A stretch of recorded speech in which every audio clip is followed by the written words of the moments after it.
Fala, meus amigos disléxicos, você está no Dyslexia Club, o canal que fala sobre dislexia de uma maneira divertida, descontraída e totalmente descomplicada. Esse vídeo é para instrumentalizar os pais de disléxicos e famílias que lidam com os desafios da dislexia cotidianamente, porque agora eu vou falar das 5 desculpinhas que as escolas dão para negar suporte aos disléxicos. Certamente você, mãe, pai de disléxico, já se deparou com algum desses 5 pontos. Você chega para a escola, fala que você quer um suporte, que você quer adaptações nas provas, e a escola fala, então, pois, veja bem, quando começar com isso, fique atento e use os argumentos deste vídeo. Esses 5 pontos que eu vou falar agora não foram tirados aleatoriamente. Frequentemente eu abro a caixinha de perguntas lá do Instagram do Dyslexia Club. Se você não me segue lá, só colocar no Instagram, @DyslexClub, que frequentemente eu abro a caixinha de perguntas falando qual que foi a desculpinha que a escola do seu filho trouxe. Eu elenquei as 5 que mais aparecem nas minhas caixinhas de perguntas e eu estou trazendo aqui neste vídeo agora. Primeira grande desculpinha que as escolas dão para negar suporte aos disléxicos é: sem laudo atualizado, nós não podemos fazer nada. Na moral, esta é a desculpinha que me deixa particularmente mais incomodado. Porque não tem nenhum sentido esta frase. Pais de disléxicos, vejam. Professores que estão vendo esse vídeo e com certeza vão me detestar. Uma vez disléxico, disléxico para sempre. Todo mundo, sociedade brasileira, repita comigo. Uma vez disléxico, disléxico para sempre. Se uma vez disléxico, disléxico para sempre, e desculpa por estar sendo prolixo, que eu preciso que essa informação martele e entre na cabeça das pessoas. Se você tem um laudo que foi tirado com você com 10 anos, 8 anos, ou mais tarde 11 anos, 12 anos, 15 anos, você pode e deve, e sim, pode usá-lo a sua vida inteira. Pais e disléxicos, quem vai definir que o laudo deve ser atualizado são vocês. Por que quem define são os pais? Vocês pais podem atualizar o laudo dos seus filhos para vocês verem a progressão da dislexia. Se antes era grau severo e como foi depois de alguns anos com as intervenções terapêuticas, como é que foi depois de todos os recursos que vocês tiveram, os esforços que vocês tiveram para com a vida do filho de vocês, como é que foi a evolução do quadro de dislexia? Única e exclusivamente com este quadro vocês devem atualizar. A escola, ela não tem o direito de obrigar os pais a atualizarem o laudo, porque um laudo bem feito já tem lá descrito tudo que a escola deve fazer com a criança disléxica, ou com o jovem, ou com o adolescente, enfim, independente da idade da criança. O laudo já está muito bem descrito a condição que aquela pessoa tem e o que a escola deve fazer. Ponto. Ah, mas se tiver dislexia leve, média, severa? Independentemente do grau de dislexia, o suporte deve ser feito. As adaptações devem ser feitas no momento da avaliação. E também, por outro ponto, pais de disléxicos que estão aqui, ter o laudo de dislexia é barato? Não, não é barato. Então, é muito cômodo, muito fácil para a escola exigir um laudo atualizado porque não sai do bolso deles, não sai do bolso do diretor, não sai do bolso do professor, sai do seu bolso, do seu esforço e do seu trabalho. Um laudo de dislexia, até vocês pais que estão aqui me vendo, por favor, comenta quanto custou o laudo de dislexia no seu caso. Laudo de dislexia custa, em média, R$ 3.000. Imagina despender isso todos os anos. Não faz sentido. Então você, escola que está me vendo e exige laudo atualizado todos os anos, deixa eu te dizer uma coisa, tô olhando diretamente para a câmera, olhando diretamente nos seus olhos. Para de ser preguiçosa, para de ser preguiçoso e ofereça os recursos. Ponto. Para vocês terem uma ideia, eu tenho hoje, na gravação deste vídeo, eu tenho 29 anos. Esse vídeo está sendo gravado em abril de 2023. Eu uso o mesmo laudo de quando eu tinha 15 anos de idade. O meu primeiro laudo de dislexia eu tive com 10 anos. Tempos depois, a minha mãe, por ela mesma, quis atualizar o laudo. Ela atualizou o laudo da minha dislexia. E era um laudo bem mais completo, teve várias outras informações, usaram outros testes que eu fiz, então ficou um laudo muito mais robusto e muito mais completo do primeiro. E eu tinha 15 anos, estava no primeiro ano do ensino médio, quando ele foi atualizado.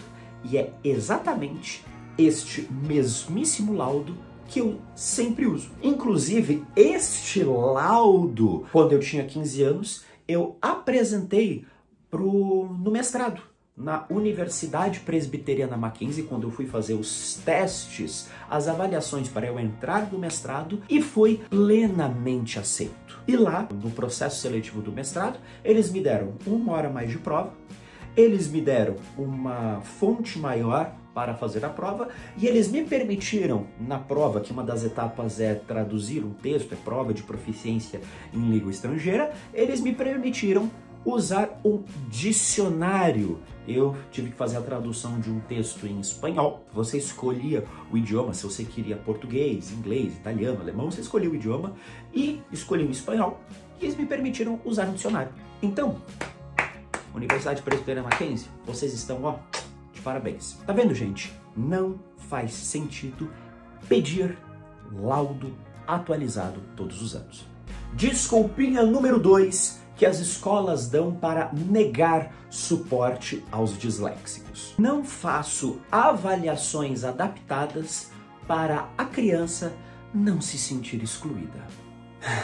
Tá, é tão sem sentido essa desculpinha que é a mesma coisa que você falar para um míope. Míope, eu não vou permitir que você use o seu óculos para você não se sentir excluído. Criança que tem pé chato. Eu não vou permitir que você use palmilhas ortopédicas para você não se sentir excluída. Percebe como essa afirmação é sem nexo? É sem lógica. Por que isso é uma desculpinha? Isso é uma desculpinha porque a escola realmente não quer fazer e tá dando um argumento para não fazer. Ou não quer fazer ou não sabe fazer.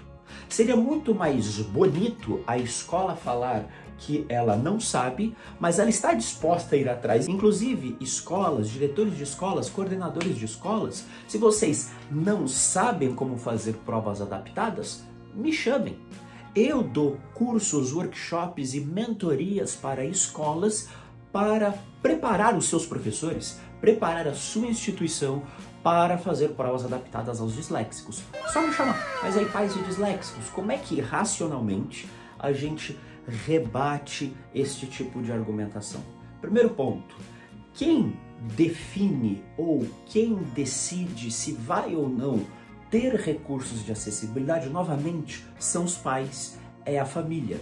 Se ele tem um laudo que diz que precisa de recursos de acessibilidade, escola, ponto, você precisa oferecer isso.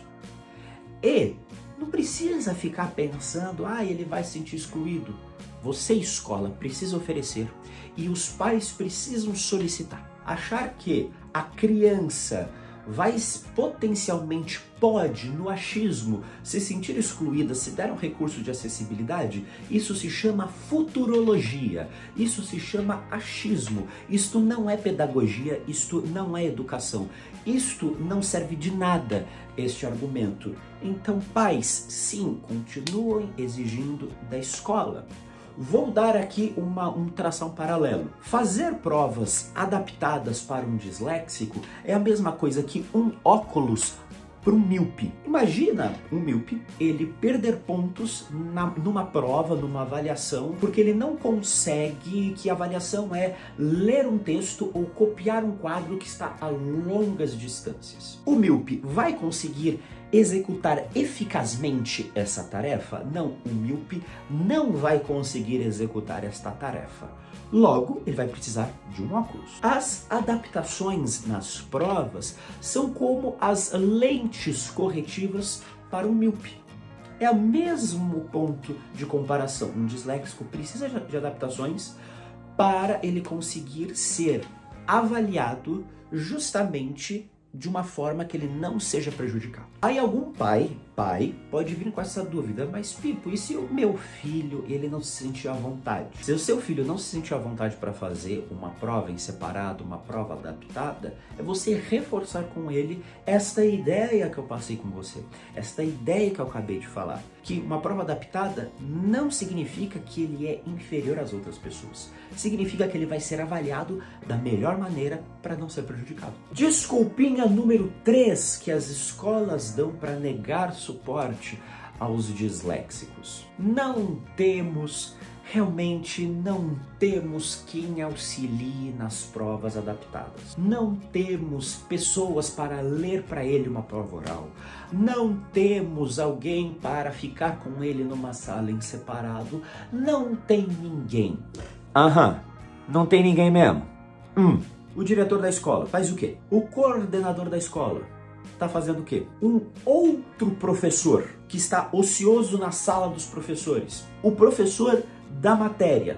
Mas na hora da prova são várias turmas, todos os professores estão em outro. Tá bom. A pessoa que trabalha na secretaria. Algum estagiário, que todas as escolas têm estagiários de pedagogia, de letras e tal. Algum estagiário. Vocês já ouviram aquela frase que quem quer fazer alguma coisa arranca recursos de onde for para fazer? É quase como aquela comparação. Uma pessoa sedentária fala que nunca tem tempo para fazer atividade física, mas basta ela ter algum susto com a saúde para ela arranjar tempo até onde não tinha. Esta frase, essa desculpinha número 3 que a escola dá, é justamente ela está dizendo para você, mãe, pai de disléxico, que o seu filho não está entre as prioridades. Não está, não só entre as prioridades, mas seu filho não vai nem ser visto, não vai ser nem olhado, não vai ser nem percebido pela instituição onde você o matriculou. Isso é muito triste, porque as escolas deveriam ser um ambiente em que o disléxico mais deveria se sentir acolhido, onde ele deveria ter um universo de conhecimento, de desbravar pelo universo da aprendizagem, de novos conhecimentos, ampliar os seus horizontes, ter repertórios para ele e para a vida, porém não é isso que acontece. E escola que está dando essa desculpinha, estas e outras aqui, saibam, você não é uma escola. Nem toda escola que tem professor, que tem carteira, que tem aluno, nem toda escola que tem isso, nem toda escola é uma escola de verdade. E você é uma mentira. Passando esse momento de desabafo, só voltando, sempre tem alguém para acompanhar. Basta a escola querer realmente colocar alguém. E uma coisa, pais, agora informação para vocês, não tem como, isso é fato, ter um professor de apoio que fique 100% do tempo ao lado do filho de vocês no momento da aula. Isso realmente não tem como acontecer. Porém, na hora da avaliação, sim, a escola, no momento da prova, no momento de um simulado, de um provão, sei lá como falam na instituição onde o seu filho está matriculado, neste momento, sim, a escola deve oferecer recursos adaptados. Quarta desculpinha que as escolas dão para negar suporte aos disléxicos. Ai, pai, a gente não sabe como faz. A gente não sabe como fazer a avaliação adaptada. A gente não sabe como resolver isso. Tá, não sabe, então quer dizer que fica parado. Não sabe, então quer dizer que não vai fazer nada. Você não sabe cozinhar, então quer dizer que você só vai comer fast food, comida, porcaria o tempo todo. Me poupa, né? Se a escola não sabe fazer adaptações de prova ou provas adaptadas para disléxicos, enche o saco deles para contratar o meu workshop. Mas dando aqui um passo a passo simples, de graça, que não requer prática nem habilidade. Vamos lá, anote aí papel e caneta. Primeiro ponto, 1 hora a mais de prova. Segundo ponto, um leitor para ler as questões para o aluno disléxico. Auxílio transcritor. O disléxico dita a resposta e a pessoa transcreve, igual já é feito no Enem, inclusive. Quarto ponto, o disléxico não perder pontos por erros ortográficos. Você tira ponto de um míope por ele não conseguir enxergar de forma excelente de longe? Não. Da mesma forma, não faz sentido tirar ponto do disléxico. Não faz sentido um disléxico perder ponto por erro ortográfico. Quinto ponto, alterações na estrutura da prova. Ao invés de dar um textaço gigante, texto longo, letra pequena, linguagem técnica, e dá para o disléxico interpretar este texto, altere o texto por uma imagem, por uma tira, por uma interpretação imagética. Você mantém a complexidade da questão, você só altera a estrutura dela. Fazendo estes pontos simples, vocês, professores, já resolvem 80% dos problemas. Tem outras adaptações que eu falo nos meus workshops que envolvem lição de casa, correção, tarefas em classe, envolvem muitas outras questões quando a gente fala em termos de adaptação. Porém, fazendo estes pontos na prova, você já resolve grande parte dos problemas que o seu aluno com dislexia pode enfrentar. Ainda bem que a buzina deu depois da minha fala, eu vou ficar muito bravo. Quinta e última desculpinha que as escolas dão para negar suporte aos disléxicos é: sem laudo não podemos fazer nada. Isto, na verdade, mães e pais, é uma meia-verdade. Fato, com o laudo, a escola consegue ser realmente mais assertiva na educação do seu filho. Isto é fato, isto é verdade, isso realmente funciona e funciona muito bem. Porém, se o professor ele tiver uma coisa mínima, que se chama um olhar, uma atenção para com as crianças que estão em derredor dele, ele consegue perceber que, tem algum ponto aqui ou ali que não tá muito legal com aquela criança. E só de identificar, ser um bom observador, o professor pode, inclusive, ver alguma coisa que não está de acordo e fazer algumas adaptações mínimas. Por exemplo, se percebe que aquele aluno tem dificuldade, por exemplo, em ler em voz alta, por que raios aquele professor que deveria ser um bom professor, por que raios aquele professor dá, por exemplo, coloca aquele aluno na frente da turma e pede para ele ler um texto, declamar um texto? Faz sentido? Não. Professora, se você percebe que uma forma pedagógica, uma forma de educar não funciona para aquela criança, alguma coisa aquela criança deve ter. Por quê? Porque se torna muito cômodo colocar a responsabilidade na família, colocar a responsabilidade na criança, enquanto aquele professor segue a mesma metodologia há 30 anos. E ele, de uma forma cômoda, não altera nada, não evolui nada, não melhora os seus processos educacionais. Novamente, sem laudo, realmente, pais, aí honestamente fica muito difícil a escola ser realmente assertiva com seu filho. Porém, professores, se vocês forem minimamente bons observadores educacionais, vocês conseguem ver se alguma coisa não está encaixando na educação daquela criança. E alterações mínimas, adaptações mínimas, podem e devem ser feitas. E vocês, mamães e papais de disléxicos, a escola do filho de vocês falou estas ou alguma outra desculpinha que deixou vocês muito irritados? Escrevam aqui embaixo nos comentários. Eu vou ficando por aqui, parabéns por ter assistido até o final. Eu sou o Pipo, fundador do Dislexic Club, e lembrem-se, grandes disléxicos nunca desistem. Aquele abraço.